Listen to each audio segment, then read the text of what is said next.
Hello बच्चों, अगली video में हम पढ़े थे दर्पण कितने प्रकार के होते हैं, दर्पण क्या होता है। आज की वीडियो में हम पढ़ेंगे बच्चों कि दर्पण में वक्रता केंद्र, मुख्य अक्ष या फोकस दूरी या मुख्य फोकस की डेफिनेशन क्या होती है और प्रतिबिंब का बनना, प्रतिबिंब की स्थिति, कैसे प्रतिबिंब बनता है। तो बच्चों आइए देखते हैं।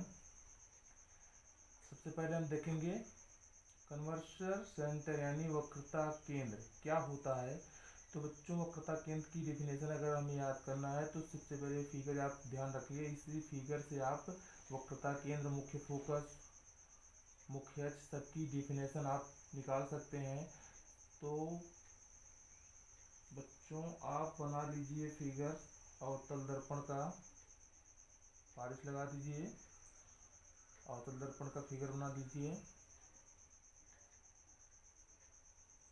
मुख्य अक्ष हो गया बच्चों, और यहाँ एक डेफिनेशन आपको बता देते हैं कि दर्पण जो होता है, दर्पण के मध्य बिंदु को, दर्पण के मध्य बिंदु को हम लोग पोल बोलते हैं।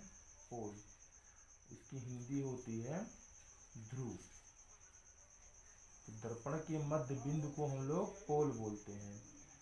तो बच्चों देखते हैं डेफिनेशन हम वक्रता केंद्र की। तो वक्रता केंद्र की डेफिनेशन अगर हमें ध्यान देना है तो देखें, जैसे कहा गया है, पहले दर्पण की डेफिनेशन हम जैसे देखें, दर्पण की डेफिनेशन क्या होती है। तो दर्पण की डेफिनेशन होती है गोलीय दर्पण जिस खोखले गोले का भाग होता है, गोलीय दर्पण जिस खोखले गोले का भाग होता है उसके केंद्र को ही हम वक्रता केंद्र कहते हैं। जैसे गोलीय दर्पण हो गया बच्चों, ठीक है। अब इसका कटा हुआ भाग ये है, अब इसका कटा हुआ भाग ये हो गया, ठीक। अब इसका गोलीय दर्पण जिस खोखले गोले का भाग होता है उसके केंद्र को, अभी इसका केंद्र यहाँ है और यहाँ एक एक्सिस खींच देते हैं, तो ये क्या हो जाएगा, इसके केंद्र को ही हम क्या बोलेंगे, वक्रता केंद्र, यानी वक्रता केंद्र। वक्रता केंद्र की डेफिनेशन आपको पता होगी बच्चों। तो आइए देख लेते हैं लिखेंगे कैसे। तो गोलीय दर्पण जिस खोखले गोले का, जिस गोले का भाग होता है उसके केंद्र को वक्रता केंद्र कहते हैं बच्चों। नेक्स्ट देखेंगे, नेक्स्ट क्या है, मेन एक्सिस यानी मुख्य अक्ष। मेन एक्सिस क्या होता है बच्चों, तो देखेंगे मेन एक्सिस क्या होता है, मुख्य अक्ष क्या होता है।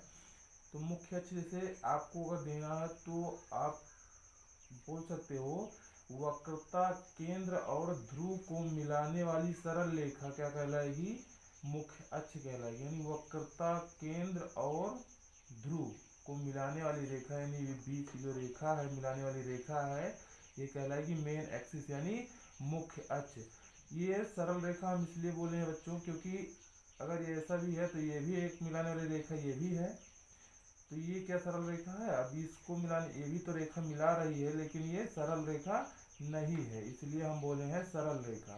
तो जो है वक्रता केंद्र और पोल को यानी ध्रुव को मिलाने वाली रेखा जो सरल रेखा है वही क्या कहलाएगी, मेन एक्सिस कहलाएगी। यानी ये क्या कहलाएगी, मेन यानी मुख्य अक्ष कहलाएगी बच्चों, मुख्य अक्ष। मुख्य अक्ष, अगर मुख्य अक्ष की डेफिनेशन आपको से कोई पूछता है तो आप बताओगे कि वक्रता केंद्र और पोल को मिलाने वाली रेखा क्या कहलाती है, मुख्य अक्ष कहलाती है। यानी वक्रता केंद्र और पोल को मिलाने वाली सरल रेखा, ये जो है क्या है, सरल रेखा है, मिलाने वाली रेखा क्या कहलाएगी, मुख्य अक्ष कहलाएगी बच्चों। तो आइए देखते हैं, मुख्य अक्ष हो गया, वक्रता केंद्र हो गया, पोल की डेफिनेशन हो गई। आइए हम देखते हैं किसको लिखेंगे कैसे, मेन एक्सिस को, मुख्य अक्ष को लिखेंगे कैसे।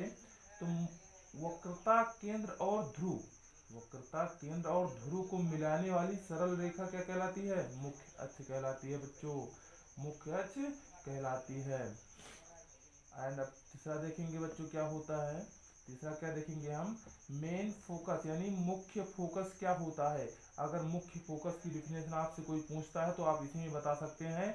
आप दूसरा फिगर बना लीजिए, इसमें दूसरा फिगर बना लीजिए। देखिए एक जो है अवतल दर्पण ऐसे बना लीजिए, समझाने के लिए बना रहे बच्चों आपकी। यहाँ से क्या कर लीजिए, मेन एक्सिस कर लीजिए, यहाँ वक्रता केंद्र हो जाएगा।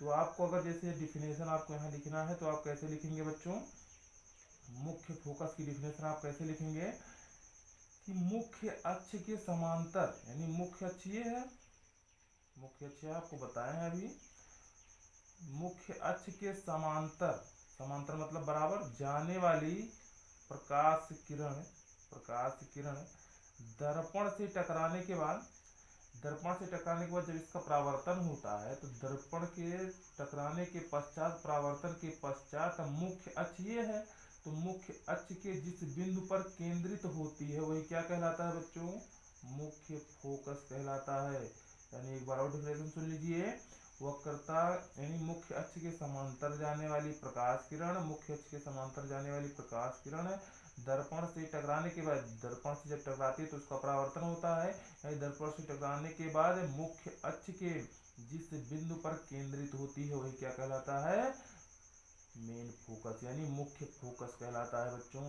तो इसकी डिफिनेशन को हम लोग लिखेंगे कैसे, लिखेंगे कैसे देख लीजिए, मुख्य अक्ष के समांतर जाने वाली प्रकाश किरण दर्पण से टकराने के बाद या दर्पण से टकराने के पश्चात मुख्य अक्ष के जिस बिंदु पर केंद्रित होती है वही क्या कहलाता है, मेन फोकस कहलाता है, मुख्य फोकस कहलाता है। तो आप लोग को आई होप मेरी आशा समझ में आया होगा। अब नेक्स्ट देखेंगे कि मुख्य फोकस, अब बच्चों हम आपको इसी में बता देते हैं फोकस दूरी क्या होता है, फोकस दूरी क्या होता है बच्चों, तो देखेंगे। अब देखिए, वक्रता केंद्र और ध्रुव को मिलाने वाली रेखा क्या हुई थी, मुख्य अक्ष हुई थी। अब इसमें हम देखेंगे फोकस और ध्रुव के बीच की जो दूरी है, ये फोकस और ध्रुव के बीच की दूरी जो है क्या होती है, फोकस दूरी होती है, जिसको हम लोग स्मॉल एफ से डिनोट करते हैं। जो हम लोग देख लिए कि मुख्य फोकस क्या होता है, फोकस दूरी क्या होता है। अब नेक्स्ट टॉपिक हम लोग नेक्स्ट टॉपिक पर डिस्कस करेंगे कि प्रतिबिंब जो है, प्रतिबिंब कैसे बनता है, जो प्रतिबिंब बनता है दर्पण में वो कैसे बनता है। तो बच्चों आइए देखते हैं प्रतिबिंब कैसे बनता है। तो प्रतिबिंब बनाने के बच्चों 3 नियम होते हैं। कौन कौन से होते हैं आपको बताते हैं, देख लीजिए कौन कौन से होते हैं। तो बच्चों नियम देखिए, पहले आप अवतल दर्पण बना लीजिए, ठीक है बच्चों, आप अवतल दर्पण बना लीजिए, ऐसे अवतल दर्पण बना लिए। अभी इस पे पॉलिश लगा दीजिए।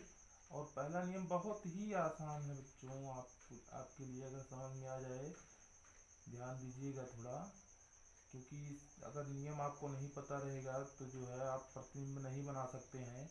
और जो है क्लास 10th में ये जो है 2 नंबर में पूछता है बोर्ड एग्जाम में बच्चों, तो आपके लिए बहुत ही इम्पोर्टेंट ये पी है, यानी पोल ध्रुव है।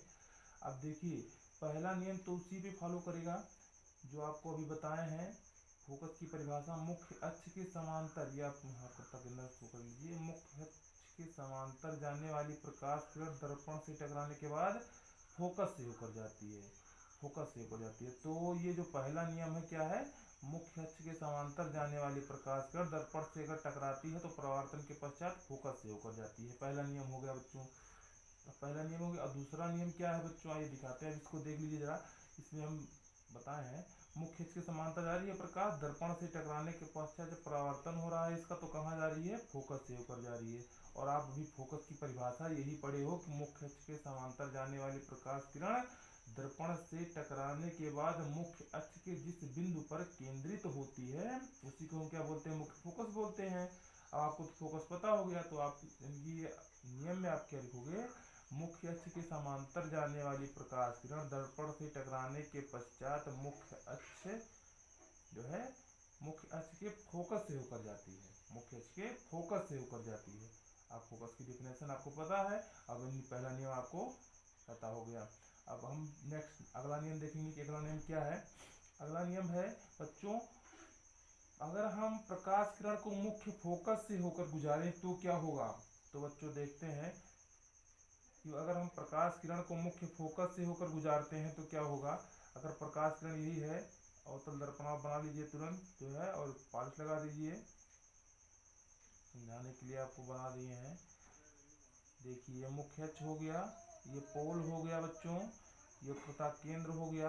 अब यहाँ आपको पता है फोकस यहीं पे है, ठीक है। तो आप क्या कीजिए, दूसरा नियम क्या कह रहा है कि अगर हम प्रकाश किरण को फोकस से होकर गुजार रहे हैं, अगर प्रकाश किरण को हम फोकस से होकर गुजार रहे हैं, फोकस से, तो कहाँ जाएगा, मुख्य अक्ष के समांतर हो जाएगा। तो यही हम क्या करेंगे, मुख्य अक्ष के समांतर कर देंगे बच्चों, जो नियम कह रहा है। नियम क्या कह रहा है कि मुख्य अक्ष, अगर हम प्रकाश किरण को मुख्य फोकस से गुजारते हैं, प्रकाश किरण को मुख्य फोकस से गुजारते हैं बच्चों, तो क्या करता है, मुख्य अक्ष के समांतर हो जाता है। वो किरण क्या होती है, मुख्य अक्ष के समांतर हो जाती है बच्चों। ये पहला नियम हो गया बच्चों। ये दूसरा नियम हो गया, यानी अगर आपको प्रतिबिंब बनाना है तो ये नियम, इन नियम का जो है पालन करते हुए आपको बनाना है। इस नियम में जो कहा गया है उसी के अनुसार आपको प्रतिबिंब बनाना रहेगा। अब आपको बच्चों देखिए तीसरा नियम क्या है, तीसरा और लास्ट नियम क्या है। तो बच्चों तीसरा देख लीजिए क्या है, तीसरा वाला नियम, उसमें भी आप ऐसे ही बना लीजिए, देख लीजिए, वक्रता केंद्र। इसमें क्या होता है, वक्रता केंद्र से होकर हम प्रकाश गुजारते हैं। पहला हम किससे गुजारे थे, मुख्य अक्ष के समांतर प्रकाश पर गुजारे थे, और दूसरे नियम में क्या किए हैं, फोकस से गुजारे। इसमें हम क्या करेंगे, वक्रता केंद्र से गुजारेंगे बच्चों, वक्रता केंद्र से। अगर हम प्रकाश किरण को वक्रता केंद्र से गुजारते हैं ऐसे, तो क्या होती है, आप खुद ही मेंशन कर सकते हैं बच्चों कि अगर आप दर्पण ऐसे लिए हैं उस पे टार्च को इधर से दिखा रहे हैं, तो दर्पण जब इसी तरह है तो जब परावर्तन होके आप कहाँ जाएगा, उसी मार्ग में वापस लौट जाएगा। तो बच्चों एक बार जो है किरण क्या हो रही है, जा रही है, और उधर से परावर्तन होने के पश्चात पुनः उसी मार्ग में वापस लौट जा रही है। तो इन्हीं तीनों नियमों का जो है ध्यान रखते हुए हम प्रतिबिंब को क्या करते हैं, बनाते हैं बच्चों। तो आइए देख लेते हैं हम कि प्रतिबिंब कैसे बनता है। प्रतिबिंब बना, अब जैसे हम लोग देख लिए, नियम देख लिए, अब हम देखते हैं कि अवतल दर्पण में प्रतिबिंब का बनना, प्रतिबिंब कैसे बनता है बच्चों। तो आइए देखते हैं। अब देखेंगे अवतल दर्पण में प्रतिबिंब बनाने का नियम, यानी प्रतिबिंब कैसे बनता है अवतल दर्पण में। तो अवतल दर्पण में प्रतिबिंब कैसे बनता है बच्चों, तो देख लेते हैं। इसमें पहली स्थिति क्या दी है बच्चों, जब वस्तु अनंत दूरी पर रखा हो। अनंत दूरी का मतलब जिसका कहा गया है अनंत, जिसका कोई अंत ना हो। अब इसमें अनंत का मतलब ये है कि जिसमें जहाँ वस्तु आपको दिखाई ही ना दे प्रतिबिंब, अगर वस्तु वहाँ रखा हो तब आप प्रतिबिंब कैसे बनाएंगे। तो बच्चों देख लीजिए प्रतिबिंब आप कैसे बनाएंगे। जैसे मान लीजिए यहाँ वस्तु नहीं दिखाई दे रहा कि कहाँ है वस्तु, ये वस्तु कहीं दिखाई नहीं दे रहा है कहाँ है वस्तु। तो आप जैसे पहला नियम तो वही लगाएंगे। नियम पहला कहा है कि वो मुख्य अक्ष के समांतर जाने वाली प्रकाश किरण दर्पण से टकराने के बाद मुख्य फोकस से होकर जाती है। तो आप पहला नियम लगाइए, मुख्य अक्ष के समांतर जाने वाली प्रकाश किरण, वस्तु भले ही आपको नहीं दिखाई दे रहा है लेकिन नियम आप पहला लगाओ, नियम के अनुसार चलोगे। तो जैसे देखिए बच्चों, अगर रास्ता आपको नहीं पता रहता है तो तब भी आप रास्ते पे रूल के हिसाब से चलते हैं।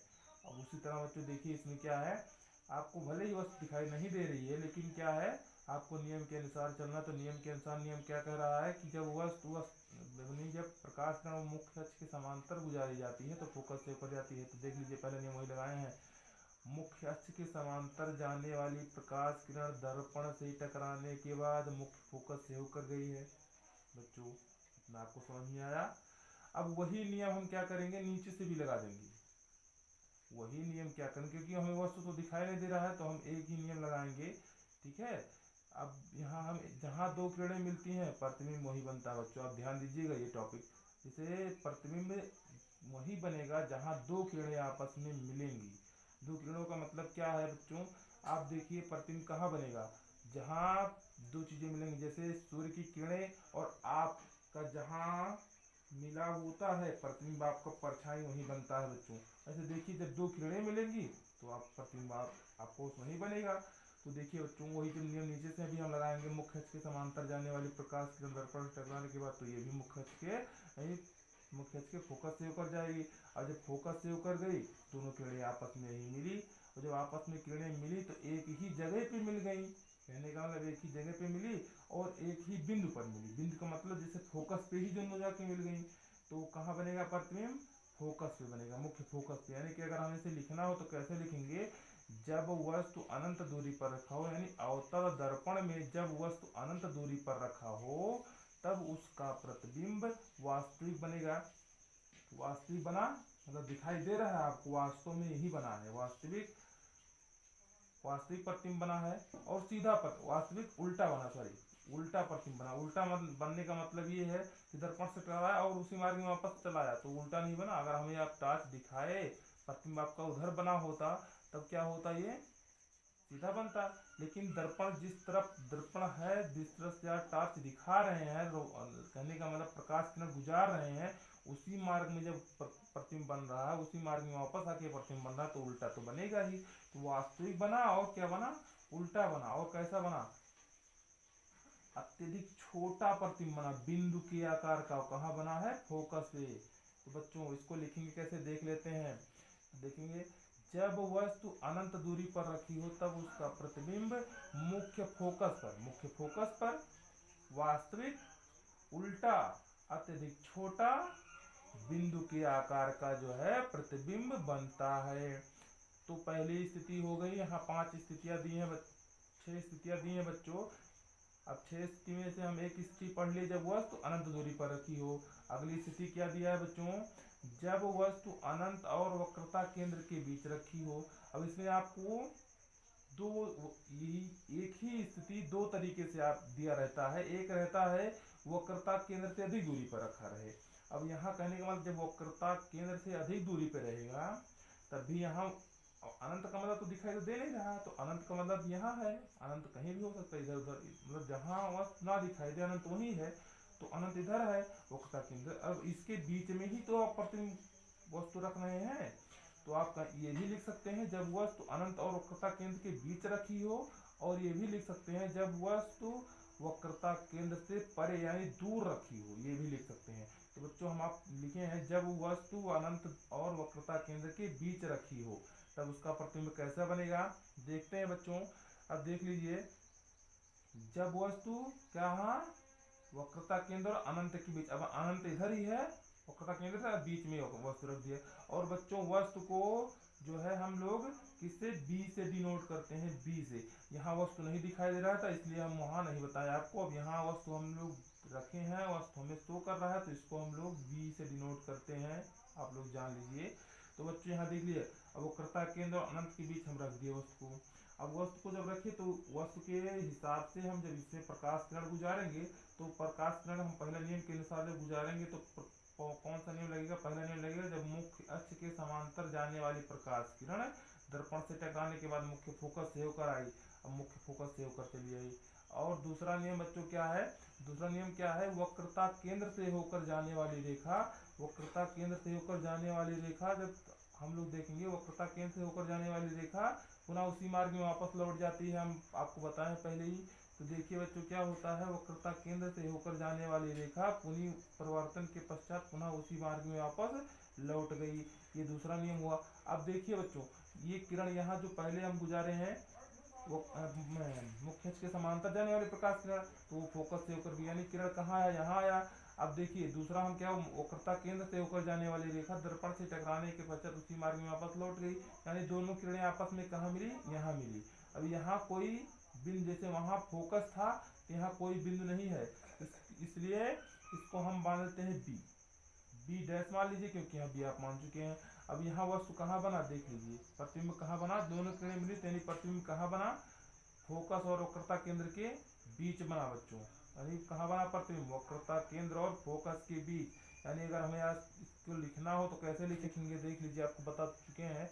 देखिए, जब वस्तु अनंत और वक्रता केंद्र के बीच रखा हो तब उसका प्रतिबिंब वक्रता केंद्र और मुख्य फोकस के बीच वास्तविक उल्टा तथा वस्तु से छोटा प्रतिबिंब बनता है बच्चों। वस्तु के बराबर ना बन के वस्तु से छोटा प्रतिबिंब बनता है। अब नेक्स्ट जो है, नेक्स्ट जो अगली क्या है स्थिति देखेंगे। अगली स्थिति क्या है बच्चों, अगली स्थिति है जब वस्तु वक्रता केंद्र पर ही रखा हो। बच्चों जब वस्तु वक्रता केंद्र पर ही रखा हो तब उसका प्रतिबिंब हम कैसे बनाएंगे, देखते हैं। तो बच्चों देख लीजिए आप लोग, जब वस्तु वक्रता केंद्र पर ही रखा हो, अब देखिए बच्चों आप अवतल दर्पण बना लीजिएगा, अवतल दर्पण बना लीजिएगा। उसके बाद वस्तु को हम कहाँ रख लिए, वक्रता केंद्र पर। अब वक्रता केंद्र पर रख लिए यहाँ पे बच्चों। अब देखिए प्रकाश किरण गुजारेंगे, पहला नियम लगाएंगे, वह मुख्य अक्ष के समांतर जाने वाली प्रकाश किरण दर्पण से टकराने के बाद मुख्य फोकस से होकर गई। अब मुख्य फोकस से होकर गई यहाँ आई, ठीक है बच्चों। अब दूसरा नियम क्या है, इसमें तीसरा नियम लगेगा बच्चों। तीसरा नियम क्या लगेगा, मुख्य फोकस से होकर जाने वाली रेखा दर्पण से टकराने के पश्चात मुख्य अक्ष के समांतर हो जाती है। तीसरा नियम आपको बताएं बच्चों, यही लगेगा तीसरा नियम, यानी मुख्य फोकस से होकर जाने वाली रेखा दर्पण से टकराने के बाद मुख्य अक्ष के समांतर हो जाती है। अब ये किरण यहाँ आई, अब ये मुख्य अक्ष के जब समांतर होने लगी तो समांतर होने के बाद जब किरणें आई समांतर हो गई, यहाँ के दोनों किरणें मिली। अब दो किरणें आपस में जहाँ मिलती हैं प्रतिबिंब वही बनता, हम आपको बता चुके हैं। अब प्रतिबिंब कहाँ बनेगा, यहाँ बनेगा। प्रतिबिंब यहाँ बन गया, कहाँ बनेगा, देखो जब वक्रता केंद्र पर बना, प्रतिबिंब कहाँ बना, वक्रता केंद्र पर बना। अब हम इसको लिखेंगे कैसे, देख लीजिए। जब वस्तु वक्रता केंद्र पर ही रखा हो तब उसका प्रतिबिंब वास्तविक बनेगा। प्रतिबिंब आपको शो कर रहा है, वास्तविक बनेगा। उल्टा बनेगा, वस्तु इधर रखा है, उसका देख लीजिए एरो इधर है और इसमें एरो नीचे की तरफ है, तो वास्तविक बना, उल्टा बना। उसके बाद बच्चों वास्तविक, उल्टा तथा वस्तु के बराबर। कैसे वस्तु के बराबर, जब वक्रता केंद्र पर ही रखा है तो वस्तु के बराबर तो प्रतिबिंब बनेगा ही, तो वस्तु के बराबर प्रतिबिंब बना बच्चों। इसको लिखेंगे ऐसे, देख लीजिए। जब वो वस्तु वक्रता केंद्र पर रखा हो तब उसका प्रतिबिंब वास्तविक, उल्टा तथा वस्तु के बराबर प्रतिबिंब बनता है, उसके समान प्रतिबिंब बनता है। अब इस देख लीजिए चौथी स्थिति क्या है बच्चों, इसमें चौथी स्थिति क्या है, जब वस्तु वक्रता केंद्र और फोकस के बीच रखी हो। जब वस्तु कहाँ रखी हो, वक्रता केंद्र और फोकस के बीच, यानी यहाँ रखी हो, यहाँ रखी हो वस्तु, तब तो देख लीजिए कैसा नियम लगाएंगे हम, कौन सा नियम लगाएंगे बच्चों, देख लीजिए ध्यान से। देखिए बच्चों, जब वस्तु कहाँ रखी हो, फोकस और वक्रता केंद्र के बीच, इसे आप बी नोट कर लीजिएगा बच्चों। देखिए पहला नियम लगाएंगे, मुख्य अक्ष के समांतर जाने वाली प्रकाश किरण दर्पण टकराने के बाद कहाँ से होकर जाएगी, फोकस से होकर जाएगी। फोकस से होकर किरण निकाल दी, यहाँ आ गया। उसके बाद इसमें लगेगा दूसरा नियम, वक्रता केंद्र से होकर जाने वाली रेखा दर्पण से टकराने के बाद उसी मार्ग में वापस लौट आई। अब लौटने के बाद कहाँ आई, यहाँ। अब दो किरणें आपस में कहाँ मिली, यहाँ मिली, यानी वक्रता केंद्र से अधिक दूरी पर आके मिली, तो प्रतिबिंब कहाँ बनेगा, वही बनेगा। और कहाँ से बनेगा, उल्टा बनेगा। उल्टा वस्तु कितना, इतना छोटा, प्रतिबिंब इतना बड़ा, यानी कि अब लिखेंगे कैसे इसको, जब वस्तु वक्रता केंद्र और फोकस के बीच रखा हो तब उसका प्रतिबिंब वास्तविक, उल्टा तथा वस्तु से बड़ा, वक्रता केंद्र से अधिक दूरी पर इसका प्रतिबिंब बनता है। लेकिन कैसे, देख लीजिए, जब वस्तु वक्रता केंद्र और फोकस के बीच रखा हो तब उसका प्रतिबिंब वक्रता केंद्र से अधिक दूरी पर वास्तविक, उल्टा तथा वस्तु से बड़ा प्रतिबिंब बनता है। दोस्तों समझ में आया आपको, तो बच्चों आप लोग के, आई होप आप लोग को अच्छी तरीके से समझ में आया होगा। देख लीजिए, जब वस्तु वक्रता केंद्र और फोकस के बीच रखा हो तब उसका प्रतिबिंब वक्रता केंद्र से अधिक दूरी पर वास्तविक, उल्टा तथा वस्तु से बड़ा प्रतिबिंब बन। बच्चों हम देखेंगे पांचवी स्थिति देखेंगे, जब वस्तु मुख्य फोकस पर ही रखा हो। उसमें कहा वक्रता केंद्र पर रखा था, और उसमें चौथी स्थिति क्या थी, वक्रता केंद्र और फोकस के बीच। अब इसमें क्या स्थिति बता रहा है, जब वस्तु मुख्य फोकस पर रखा हो, मतलब मुख्य फोकस कहाँ है, जब वस्तु यहीं पे रखा हो, चाहे यहाँ यहीं रखा हो, मान लीजिए जब वस्तु यहीं पर रखा हो तब इसका प्रतिबिंब। तो पहला नियम लगाएंगे बच्चों, कैसे लगाएंगे देख लीजिए। देखिए वस्तु कहाँ रखा है, मुख्य फोकस पर रखा है बच्चों। अब मुख्य फोकस पर रखा है, हड्डी से नोट कर दीजिए। अब देखिए मुख्य फोकस पर रखा तो पहला नियम तो वही लगेगा। नियम क्या है, मुख्य अक्ष के समांतर जाने वाली प्रकाश फोकस से होकर जाती है। अब फोकस से होकर निकल आई। अब तीसरा नियम यदि दूसरा नियम लगाएंगे, क्या तीसरा कहिए चाहे दूसरा कहिए, तो कौन सा नियम लगाएंगे, वक्रता केंद्र से होकर जाने वाली रेखा वक्रता केंद्र से होकर जाने वाली रेखा दर्पण से टकराने के पश्चात परावर्तन होने के पश्चात उसी मार्ग में वापस लौट आई। ये देखिए एक बार गई प्रकाश किरण और पुनः उसी मार्ग में वापस आ रही है। तो जब यहाँ दोनों किरणें मिलेंगी ही नहीं, कहीं मिलेंगी आप देख लीजिए, कहीं मिलेंगी। जब ये देखिए फोकस से होकर आई तो इधर आई, वक्रता केंद्र से इधर आई, यानी जब ये दोनों किरणें मिले ही नहीं, तो जब किरणें आपस में मिले ही नहीं, हम आपको पहले बताए हैं जहाँ दो किरणें मिलती हैं प्रतिबिंब वही बनता है। अब ये दोनों किरणें जब आपस में मिलेंगे ही नहीं तो यहाँ प्रतिबिंब बनेगा ही नहीं। यानी जब प्रतिबिंब बनेगा नहीं तो कहाँ बनेगा, अगर कहीं पे लगभग में जाके बनेगा, कहाँ पे, अनंत दूरी पर। तब इसका हम लोग लिखेंगे कैसे, देख लीजिए। जब वस्तु मुख्य फोकस पर रखा हो तब उसका प्रतिबिंब कैसा बनेगा, देख लीजिए। वास्तविक बनेगा, उल्टा बनेगा, ये तो निश्चित है। क्यों निश्चित है, क्योंकि प्रकाश किरण परावर्तन होने के पश्चात उसी मार्ग में आ रहा है, जिस मार्ग से हम प्रकाश किरण को गुजार रहे हैं उसी मार्ग में आ रहा है, इसलिए वास्तविक बनेगा और उल्टा बनेगा। तो उल्टा बनेगा, वास्तविक बनेगा, और कहाँ बनेगा, अनंत दूरी पर बनेगा। कोई दिया नहीं है निश्चित दूरी की, कहाँ बनेगा, वास्तविक बनेगा और अनंत दूरी पर बनेगा। तो देख लीजिए, जब वस्तु मुख्य फोकस पर रखा हो तब उसका प्रतिबिंब वास्तविक, उल्टा तथा अनंत दूरी पर अत्यधिक बड़ा प्रतिबिंब बनेगा। छठवीं स्थिति क्या है बच्चों, देख लीजिए। छठवीं स्थिति है जब वस्तु ध्रुव और फोकस के बीच रखा हो। जब वस्तु कहाँ रखा हो, ध्रुव, ध्रुव यानी पोल, इसके यानी यहाँ और यहाँ, यानी फोकस के बीच, यानी यहाँ कहीं पे वस्तु जब रखा हो तब कैसे हम प्रतिबिंब बनाएंगे, देख लीजिए। देख लीजिए बच्चों कैसे बनाएंगे, ध्यान दीजिएगा। इसी में लोग गलती कर देते हैं। देखिए बच्चों, अब इसमें हम लोग ऑर्थो दर्पण बनाए, पोल बनाए, यानी पोल का ध्रुव बना दिए, ठीक है। अब इसमें हम पहला नियम तो लगेगा नहीं, इसमें पहला नियम लगेगा। इसमें कौन सा नियम लगेगा, इसमें तीनों नियमों में से जो पहला नियम लगेगा कोई नहीं लगेगा। इसमें लगेगा प्रकाश के प्रवर्तन का नियम। देखिए बच्चों, प्रकाश के प्रवर्तन का नियम क्या होता है, ये सूर्य होता है, सूर्य से आने वाली किरणें दर्पण से, समतल दर्पण से टकराने के बाद पुनः उसी मार्ग में वापस लौट जाती हैं। अब यहाँ से भी वही हो रहा है, देखिए किरणें आ रही हैं दर्पण से टकराने के बाद उसी मार्ग में पुनः, जिस मतलब वाई से आई और वाई में ही है, यहाँ वाई तो कोई दिया नहीं है।